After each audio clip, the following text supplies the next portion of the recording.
দেখো আজকে মা সরস্বতীর বিসর্জন। আমরা সবাই মিলে মা সরস্বতীকে সিঁদুর, আলতা, তেল হলুদ দিচ্ছি, মাকে মিষ্টি জল খাওয়াচ্ছি, মায়ের মুখ চাইছি। এত সুন্দর মূর্তিটা মায়ের জলে চলে যাবে। দেখো সবাই কি সুন্দর লাগছে। তার ট্রাক্টর এসে গেছে, ট্রাক্টরে চাপাবে মূর্তিটা, ট্রাক্টরে করে নিয়ে যাবে। আমার বেশি দূর নয়, আমাদের সামনে বাঁধ আছে, বাঁধের জলে মাকে দিয়ে দেবে।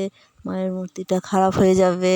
দেখো মন্দিরটা ফাঁকা হয়ে গেল, ট্রাক্টরে চাপিয়ে দিল, মন্দিরটা ফাঁকা হয়ে গেল, আর আমাদের মনটাও ফাঁকা হয়ে গেল।